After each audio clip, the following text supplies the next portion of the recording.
Hey guys, it's Courtney and welcome to my very first video for Trinity stamps. Today I'm going to be using the Hello Sweet Friend stamp set.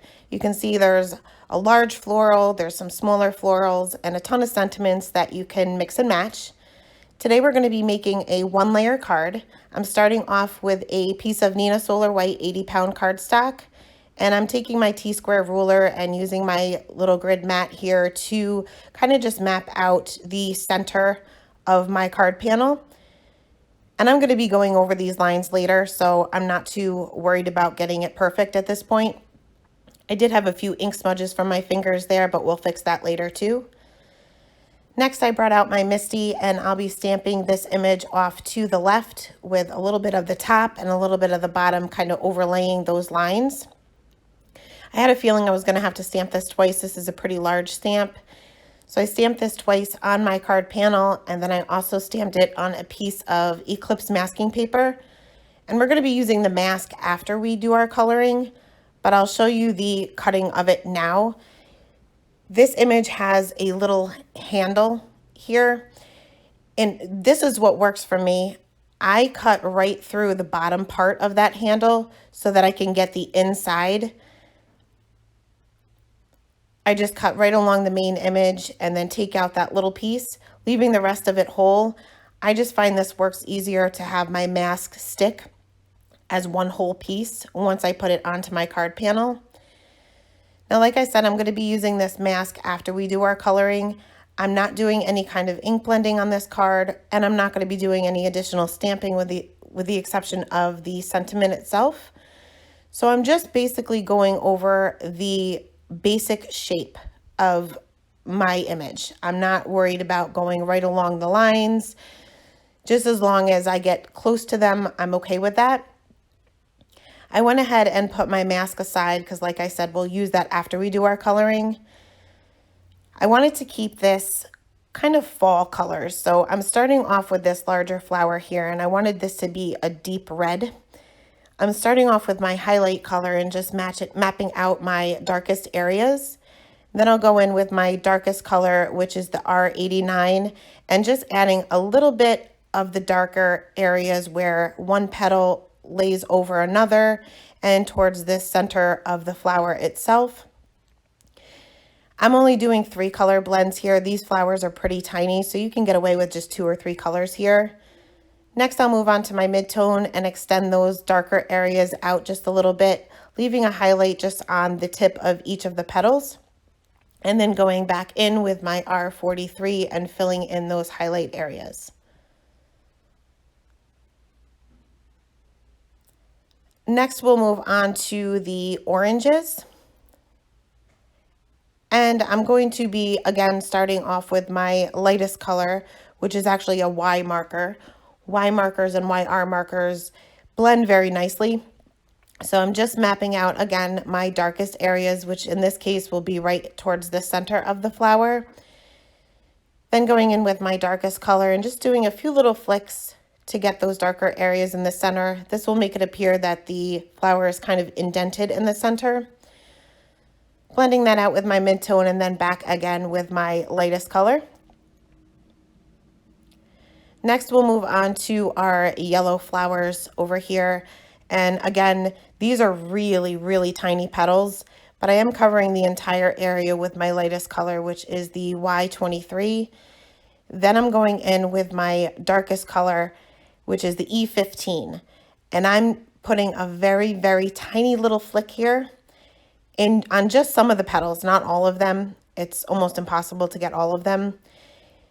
Then blending that out with the YR24, just leaving a very small highlight for that Y23.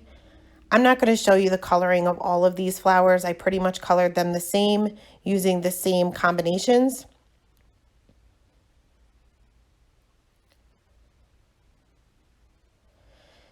Next, we'll move on to the leaves.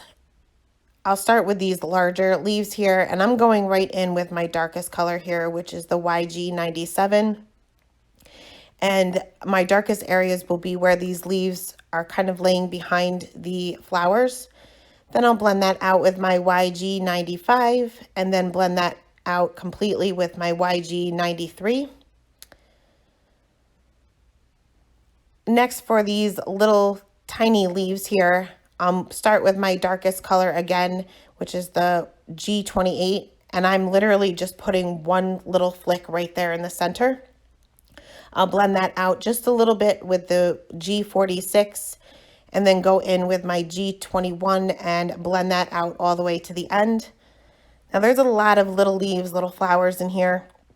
So I tend to forget some of them or just overlook some of them. So sometimes I did have to go back, like with these two little leaves here with my YG markers, just because I just completely overlooked them.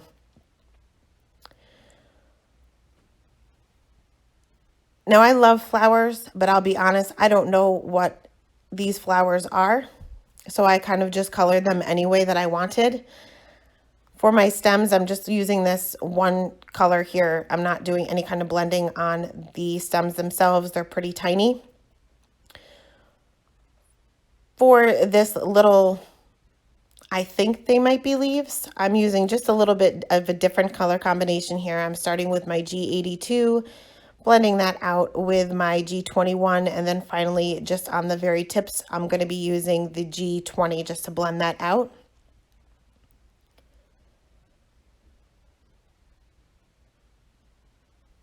For this next one here, I believe this was supposed to be a flower, but I colored it as a group of leaves, which is fine. You can't tell the difference in the end. For the little buds, I wanted these to be a darker orange than the flowers. So I'm actually starting with my E09 and just putting my darkest area just there on the very base of it. And then I'll blend that out with my YR68. And this just gives the appearance that it's just a completely different shade of orange and just different from the other flowers. And like I said, I kept missing things. So here's two little buds that I forgot about again. So I had to go back in with that Y09 and the YR68. For the little planter that these flowers are in, I guess it's a watering can. I'm going to be using my C markers. I'm going to go right in with my darkest color, and I'm going to create my shadows underneath where these flowers hang over, and then it'll be on either side. Because this is a round object, you want to make sure that your highlight is in the center. And for my darkest color, it's very dark color. It's nearly black. So I'm just a very faint line. I'm just using the very tip of my marker. Then when I go in with my C5, that's when I'll start my flicking and extending that out a little bit. Remember to do the handle as well. The highlight on that would be on the very edge of the handle. Next, I'll go in with my C3 and blend those flicks out even further, making sure that I leave that highlight right there in the center. And last, I'll go in with my C1 and completely blend that out.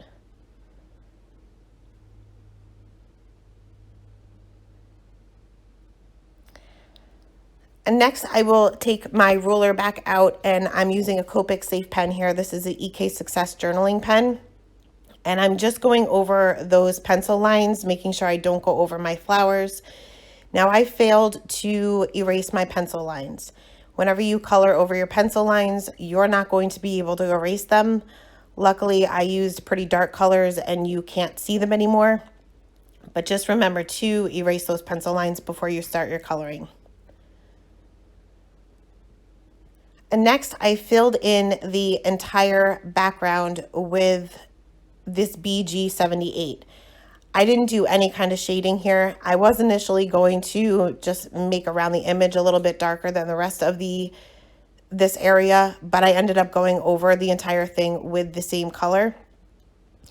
Now you want to make sure that you pick a color that's dark enough for this technique, but you'll also want to make sure that you have a really good tip on your marker. There's a lot of intricate areas between these little flowers and leaves that you'll really want to make sure that your nib is in good shape. I know when I first started with my Copics, I had a hard time getting used to the nib. So I pressed way too hard, and a lot of my nibs, they weren't ruined, but they weren't as pointy as they should be, I guess. So I am slowly replacing them, but as we all know, Copic markers, not just the markers, but the maintenance of them is definitely an investment. So it takes some time to keep up with them and takes a lot of money. So I'm slowly getting there. So a few months ago, I saw a technique done by Kathy Rakusin where she added texture to a Copic colored background like this. And she used the colorless blender solution. It comes in a pretty large bottle. It's made by Copic. And she took a piece of an old rag and she used the texture of the rag and the colorless blender solution to add that texture. Well, I don't have that solution, so I'm going to do the next best thing. First, what I did is I replaced my mask and covered up my colored image here, because when we add the alcohol to the background, the color is going to move around. So I don't want this to go over what I've already colored. And I'm also taking some Post-it note tape to mask off those lines. And I'll be using this rubbing alcohol pad that you can find in the pharmacy or your bathroom. I keep mine in my craft room because this is what I clean my acrylic blocks with. But I am masking off all my areas, then kind of bunching up this alcohol pad and just pouncing that all over the place. I'm trying to not go all that close to my image just because I don't want to take the chance of this dark blue-green color bleeding too much. So you can see how that starts adding texture as it dries. You may not see it immediately. So if you want to go back over a certain area, just wait for it to dry and see what the result is before you go back in.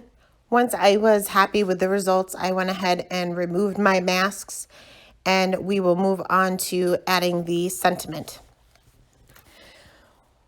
I am going to be using the thank you from the stamp set, and there are several other sentiments that you can kind of build up and create your own. For the thank you, I am making sure that this panel is dry because we added so much alcohol to it. You want to make sure that it is dry. I'm going to be stamping the thank you with VersaFine Onyx Black ink directly on that panel. And I'll put that aside just to dry for a minute while I finish up my sentiment. VersaFine is a pigment ink, so you want to make sure that you just set that aside for a minute or two and not touch that because it will smear until it sets into the paper. Next, I'm taking the rest of the sentiment and I'm going to be heat embossing this with some white heat embossing powder, stamping this with my VersaFine. This is just a scrap piece of cardstock that I had in my stash. I don't know what color this would be considered. But once that was heat set, I cut that down into a small strip. Then realized I did want a border around my card base and my card panel. So I ended up, before I adhered this little sentiment strip to my card panel, I trimmed down my card panel itself. I took 1/4 of an inch off the one side and then 1/8 of an inch off the top and the bottom, just so that that center area there that we had colored in would still be centered. I adhered my little sentiment strip underneath that little thank you with some Scotch foam tape. And I took a piece of fun foam, just cut down slightly smaller than that card panel, and adhered that onto a A2 size white card base.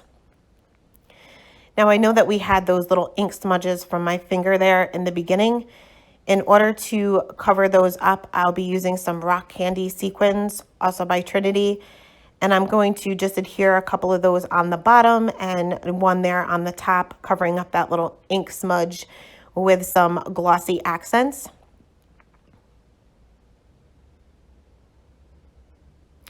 I took a white gel pen just to add a few little details to some of those flowers. I added the little stamen back in that red flower, and then just a few little dots here and there on some of the flowers to add some interest. And that is the card for today. Thanks so much for stopping by, guys, and I hope you have a wonderful day. Bye.